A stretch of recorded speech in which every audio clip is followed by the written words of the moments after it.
രാഹുൽ ഗാന്ധിക്ക് എതിരെ വീണ്ടും രൂക്ഷ വിമർശനവുമായി DMK മുഖപത്രം. രാഷ്ട്രീയ വ്യക്തിത്വം ഇല്ലാത്ത നേതാവാണ് രാഹുൽ ഗാന്ധി എന്ന് മുരശൊലിയിൽ മുഖപ്രസംഗം. പ്രതിപക്ഷം ഐക്യത്തിന് തുരങ്കം വയ്ക്കുന്നയാളാണ് രാഹുൽ ഗാന്ധി എന്നും വിമർശനം വരികയാണ്. KV ശ്രീധരൻ ചേരുന്നുണ്ട്. ശ്രീധരൻ, അപ്പോൾ വലിയ രീതിയിലുള്ള ബോർഡുകൾ ഡൽഹിയിലടക്കം ഉയർന്നു രാഹുൽ ഗാന്ധിക്ക് എതിരെ.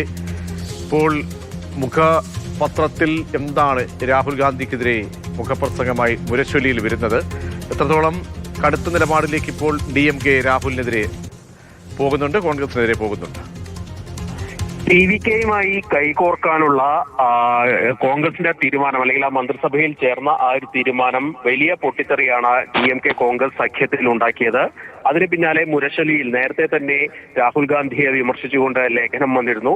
ഇപ്പോൾ തുടർച്ചയായി വീണ്ടും പത്രത്തിന്റെ മുഖപ്രസംഗം വന്നിരിക്കുകയാണ്.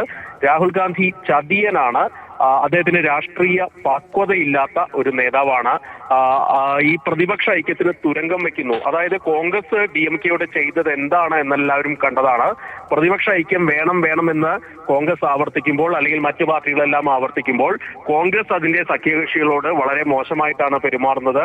അതിന്റെ ഒരു കൃത്യമായിട്ടുള്ള ഉദാഹരണമാണ് ചെന്നൈയിൽ അല്ലെങ്കിൽ DMKയോട് കാണിച്ചത് എന്നുള്ള ഒരു കാര്യമാണ് ഈ മുഖപ്രസംഗത്തിൽ പറയുന്നത്. ഏതായാലും തുടർച്ചയായിട്ട് DMK കോൺഗ്രസിനെതിരെ രൂക്ഷ വിമർശനം തന്നെ ഉന്നയിച്ചുകൊണ്ടിരിക്കുന്നു. ഈ ബന്ധത്തിൽ വലിയ വിള്ളൽ തന്നെയാണ് ഉണ്ടായിരിക്കുന്നത്. അതിന്റെ ഭാഗമായിട്ടാണ് ഇന്ത്യ സഖ്യം യോഗത്തിൽ DMK വിട്ടുനിന്നിരുന്നു. അതുപോലെ ഡൽഹിയിൽ രാഹുൽ ഗാന്ധിക്കെതിരെ വ്യാപകമായിട്ട് ഫ്ലക്സ് ബോർഡുകളും ബാനറുകളും ഒക്കെ DMK ഉയർത്തിയിരുന്നു. ഇക്കാര്യത്തിൽ DMK തന്നെയാണ് ഇത് ചെയ്തത് എന്ന് അവരുടെ മുഖപത്രത്തിൽ തന്നെ നേരത്തെ വാർത്തകൾ സ്ഥിരീകരണം വന്നതാണ്. ഏതായാലും ആ കൂടുതൽ വഷളായിക്കൊണ്ടിരിക്കുന്ന ഒരു സ്ഥിതിയാണ് നിലവിലുള്ളത്.